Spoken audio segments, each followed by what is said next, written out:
प्यारे बच्चों नमस्कार। मैं हूं सत्येंद्र सर और स्वागत है आप सभी का एग्जाम दर्शन पर। एग्जाम दर्शन के सभी शुद्धि श्रोताओं को सत्येंद्र सर का नमस्कार। बड़ा अच्छा स्नेह आप सभी का रहा और आप सभी को सर्वप्रथम नवरात्रि की ढेर सारी शुभकामनाएं और आप सभी को ईश्वर सद्बुद्धि के साथ साथ सफलता दे दे और ये वर्ष आपके संघर्ष का अंतिम समय हो जिसमें आप सभी अपनी इस ऊर्जा का सही दिशा में उपयोग कर सको और अपने सिलेक्शन को सुनिश्चित कर सको। मेरे प्यारे बच्चों, अब मैं आप सभी के साथ जुड़ने चल रहा हूं आज के सेशन में, जहां हम आपसे डिस्कस करेंगे राइबोसोम क्या है, गोल्जी बॉडीज क्या है, लाइसोसोम क्या है, ये महत्वपूर्ण फैक्ट है, ईआर क्या है, एंडोप्लाज्मिक रेटिकुलम क्या है, इन सभी तत्वों पर चलूंगा।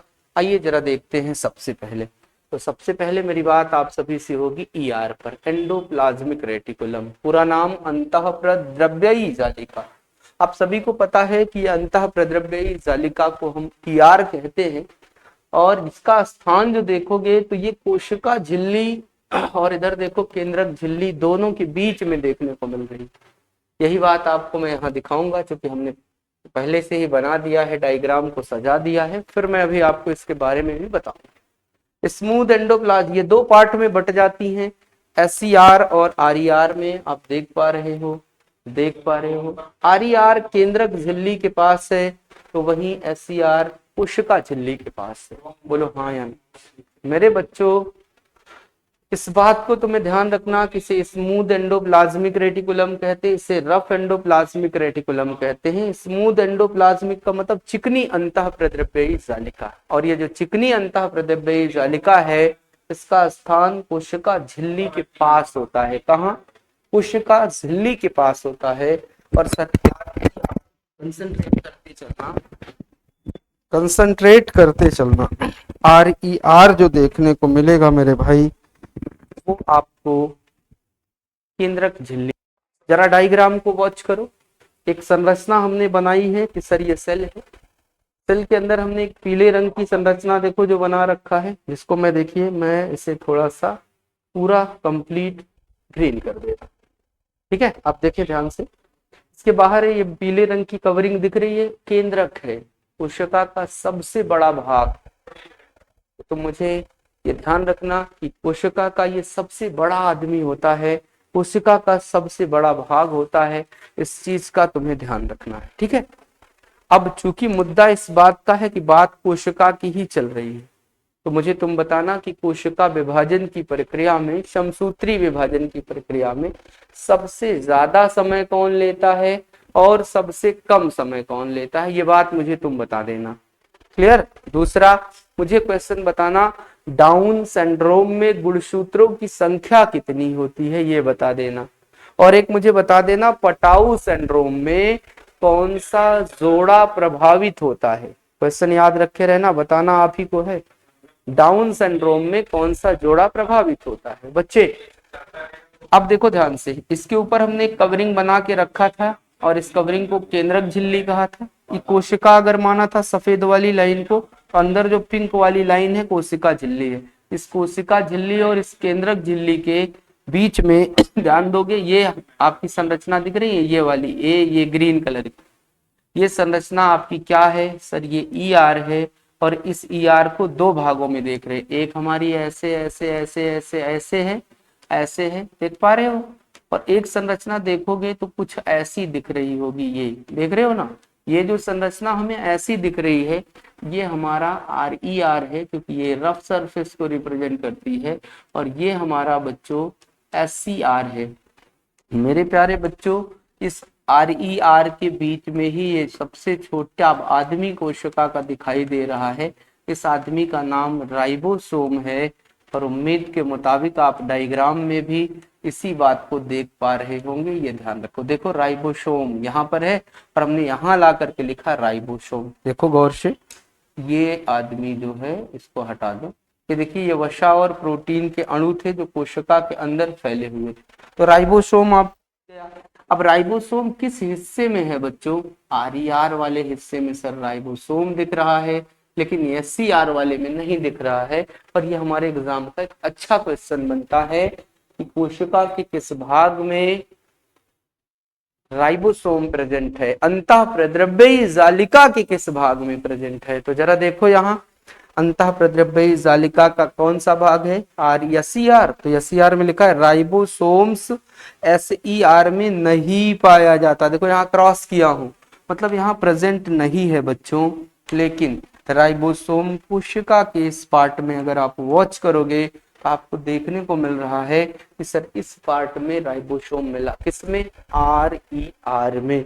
तो अगर हमारा प्रश्न हो जाए कि तो आप बताना भी जरूर कोशिका के किस भाग में राइबोसोम, ना ना ना ना, ना अंतः प्रद्रव्यी जालिका के किस भाग में राइबोसोम पाया जाता है, आंसर आप करना, ठीक है। और देख पा रहे हो कहा, इसने कहा सर ये क्या करते हैं, तो मैंने कहा जी ये वसा का संश्लेषण करते हैं। किसका, वसा का, फैट सिंथेसिस का कार्य करते हैं। कौन, SCR।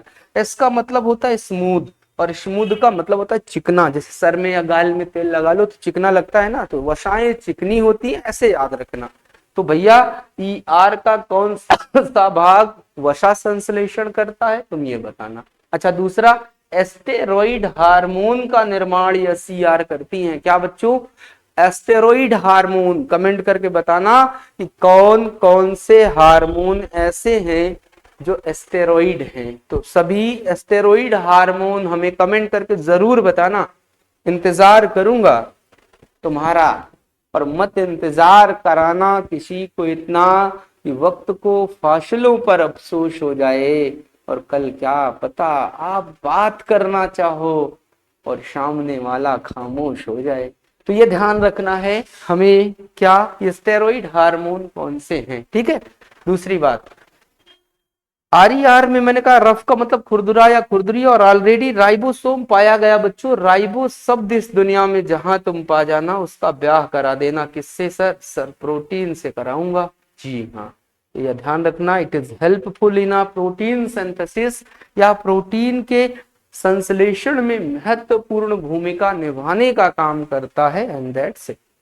आप देखोगे अब ये प्रोटीन और वसा के अणु, यहाँ से प्रोटीन बना तो पूरी मार्केट में यहाँ फैला, यहाँ वसा बनी तो पूरी मार्केट में फैली, और अगर ये फैली तो लग गया जाम। केंद्रक ने अपने पड़ोस में एक आदमी को बैठा रखा था, उसका नाम था गोल्जी बॉडी। तो अब मेरी बात होगी गोल्जी बॉडी से, ठीक है। यहाँ देखो SCR चिकना था, RER खुरदुरा था। ये प्रोटीन बनाएगा, ये वसा बनाएगा। क्या बनाएगा, कौन सा, सर जी ये वसा संश्लेषण का कार्य करते हैं, ये प्रोटीन का। क्योंकि वसाएं होती हैं चिकनी। ये 2-3 क्वेश्चन बहुत पूछे जाते हैं, याद रखना। यहाँ देखो गोल्जी मैडम से बात करो, गोल्जी काय, गोल्जी एपैरेटस, गोल्जी तंत्र क्या है, खोज 1898 में कैमिलो गोल्जी में। स्थान कहाँ मिलती हैं, सर कोशिका के आसपास मिलती हैं। बोले सर जी अन्य नाम क्या है, मैंने कहा जी इनको हम बहुत प्यार से ट्रैफिक पुलिस बोलते हैं, और प्यार से यातायात प्रबंधन बोलते हैं। बोले packers are bundle of cell बोलते हैं क्या, मैंने कहा हाँ जी। सर इन्हें लिपोकांड्रिया बोलते हैं, मैंने कहा हाँ जी, लिपने का कांड कर देती हैं। सर इन्हें पोस्ट ऑफिस भी कहा जाता है, इन्हें पैकिंग सेंटर कहते हैं, लेकिन पादपों में इन्हें डिक्टियोसोम के नाम से जाना जाता है। इस चीज का तुम्हें ध्यान रखना है। क्या कहते हैं पादपों में इन्हें, सर डिक्टियोसोम के नाम से जाना जाता है, ये ध्यान रखना। क्या बोलेंगे सर, डिक्टियोसोम के नाम से जानते हैं, ये ध्यान रखना। मेरी बात को कंसंट्रेट करो। कार्य क्या है, कोशिका में बिखरे पड़े हुए प्रोटीन और वसा के अणुओं को बांधे रखना, और मेरे बच्चे प्रोटीन व लिपिड को संशोधित करना। आइए जरा बैक में इधर देखिए, यहाँ जो प्रोटीन पड़ी हुई थी, यहाँ जो वसा पड़ी हुई थी, ये जो गोल्जी बॉडी था, इसने देखा इन सभी को, इसलिए इनको लिपोकांड्रिया कहे। देखो लीपने का कांड कर रही है कौन, आप कहोगे कि सर रिया। देखो लीप दिया, जब मेरे भाई इसने लीप दिया तो देखो पूरी कोशिका के अंदर सफाई हो गई या नहीं हो गई, इसीलिए मेरे भाई इसका नाम लिपोकांड्रिया पड़ा। ऐसे याद रखना। अच्छा, इसको अगर फैली हुई चीजों को बंडल बना लिया, पैक कर लिया, पैकिंग सेंटर बना दिया, तो बिखरी चीजें इकट्ठा हो गई। अगर ये चौराहा होता पर इसके चारों ओर लोग खड़े होते तो ट्रैफिक पुलिस आती, इसको हटाती, इसीलिए इन्हें ट्रैफिक पुलिस कहा गया। बात समझ गए? अब मैं संरचना को वापस ला देता हूँ, क्लियर, और अपने मुद्दे पर पहुंचता हूँ। 5 मिनट 10 मिनट का ये शो आपको एक दिन बहुत सुकून देगा और आप कहोगे कि सर आपने जो मुझे फ्री में सिखाया वो कोई भी व्यक्ति हमें पैसे में भी नहीं सिखा सकता, इसकी गारंटी। और कैसा लगता है ये जरूर बताया करिए, ऊर्जा मिलती है।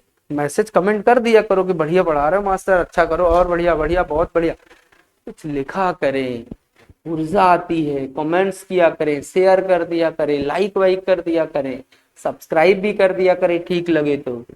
करते ही नहीं आप लोग यार। हम दिन भर कहते हैं कि बच्चों please like share and subscribe, अब क्या चिल्लाऊं कि हल्ला मचाऊं?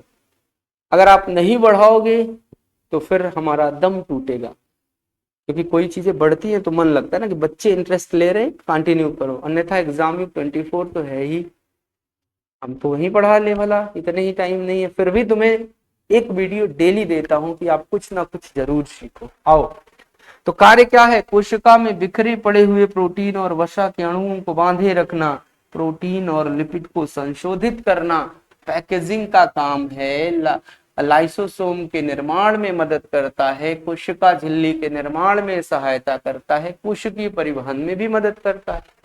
अब इस बार लाइसोसोम आप पढ़ोगे, बॉडी पढ़ रहे हो, जाहिर सी बात है तुम्हें कंटेंट अलग मिल गया होगा, मिला ना?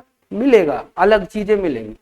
राइबोसोम, खोज 1955 में पैलाडे, पैलाडे को मेरे भाई इस खोज के लिए नोबेल पुरस्कार भी मिला, नोबेल मिला है, ये ध्यान रखना इस आदमी को। सर इसका अन्य नाम protein factory of the cell, इसका नाम पैलाडे पार्टिकल्स भी कहते हैं, और एक नाम कोशिका का सार्वत्रिक कोशिकांग, यूनिवर्सल कंपोनेंट ऑफ सेल, इसी को तो कहा जाता है भैया। चूंकि कोशिका के हर स्थान पर ये आदमी फैला हुआ है, बिखरा पड़ा हुआ है, इसीलिए इसे यूनिवर्सल कंपोनेंट ऑफ सेल की संज्ञा दी गई। फिर मुझे क्वेश्चन बताइएगा, मैं आपसे पूछने चल रहा हूं कि लाइसोसोम सबसे ज्यादा कहां पाया जाता है, और ये भी बता दीजिएगा कि लाइसोसोम कहां कहां पाया जाता है, ये जरूर बताना। प्रश्न हमारे 5-7 प्रश्न करता हूं, जवाब नहीं देते मन नहीं लगता, फिर पूछूंगा नहीं आपसे। अब बच्चों देखिएगा, राइबोसोम के बारे में खोज पहले नहीं कर दिया, नाम पता चल गया। राइबोसोम कोशिका का सबसे छोटा कोशिकांग है। तो हमने तो आपसे ये पूछा था ना कि कोशिका का सबसे बड़ा कोशिकांग कौन है, तो आपने कहा था कि सर केंद्रक जो है वो सबसे बड़े कोशिकांग में से एक होता है। तो सर सबसे छोटा कौन है? सबसे छोटा राइबोसोम है, ठीक है। राइबोसोम को प्रोकैरियोटिक तथा यूकैरियोटिक दोनों प्रकार की कोशिकाओं में पाए जाते हैं, सही है। देखो प्रोकैरियोटिक में 70s प्रकार का, यूकैरियोटिक में 80s प्रकार का। अब क्या आप मुझे ये बता सकते हो बच्चों, प्रोकैरियोटिक सेल में ध्यान देना, प्रोकैरियोटिक सेल और यूकैरियोटिक सेल का उदाहरण अगर पता होगा तो जरूर बताना, ठीक है। कौन है ये बात मुझे जरूर बता देना, ठीक है। ओके ओके मेरे प्यारे, ओके बोलो, यहां तक हो जाएगा?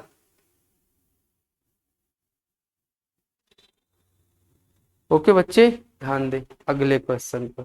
अगला देखिए, कार्य क्या है?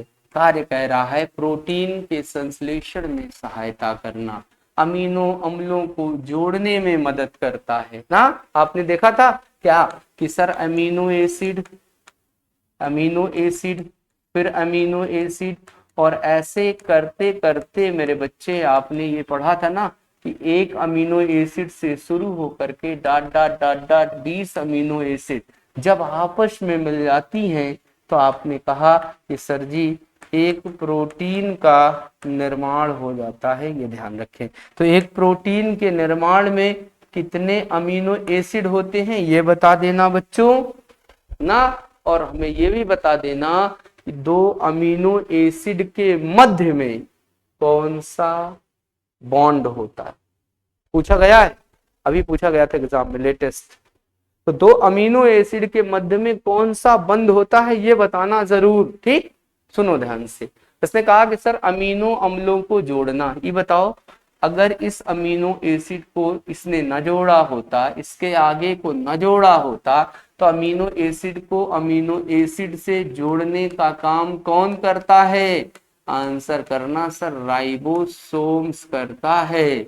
और यही राइबोसोम, इसीलिए इसे प्रोटीन की फैक्ट्री बोलते हैं, इसीलिए इसे प्रोटीन का कार्यशाला कहते हैं। अब समझ में आ गई ना बात, कहीं कहते हैं इसे, असली बात यही है मार्केट की, असली सच्चाई, ठीक। अब सुनो, यह अलग अलग अमीनो एसिड को जोड़कर पॉलीपेप्टाइड चेन बनाते हैं, पढ़ा भी है ना पॉलीपेप्टाइड, ठीक। अब यहाँ देखो, जब बहुत सारे राइबोसोम्स आरएनए से जुड़ते हैं तो उन्हें पॉलीसोम्स की संज्ञा दी जाती है। शायद ये बात भी आप सभी लोग बहुत अच्छे ढंग से जानते हैं। तो क्लियर है ये बात, सभी लोग बताना। अब मेरे प्यारे बच्चों, मेरी बात आपसे नेक्स्ट डे होगी लाइसोसोम पर, लेकिन हमारा प्रश्न है कि लाइसोसोम के कौन कौन से अन्य नाम हैं। क्या कहा मैंने? लाइसोसोम के कौन कौन से अन्य नाम हैं, इस बात को आप जरूर बताइएगा कमेंट करके, और सेशन कैसा लगता है ये भी जरूर बताया करिए, क्योंकि ये हमें देगी एक सकारात्मक ऊर्जा, जिससे हमारे अंदर संचार होगी एक पॉजिटिविटी, और ये पॉजिटिविटी कहीं ना कहीं आपको लेकर के एक बड़े परिणाम की ओर पहुंचूंगा, जो देगी आपको एक सकारात्मक ऊर्जा, ठीक है। तो थैंक यू, शुभकामना आप सभी को, और बहुत बहुत धन्यवाद कि आप एग्जाम दर्शन को इतना प्यार देते हैं। आपके इस प्यार और धन्यवाद के लिए शायद धन्यवाद, थैंक यू।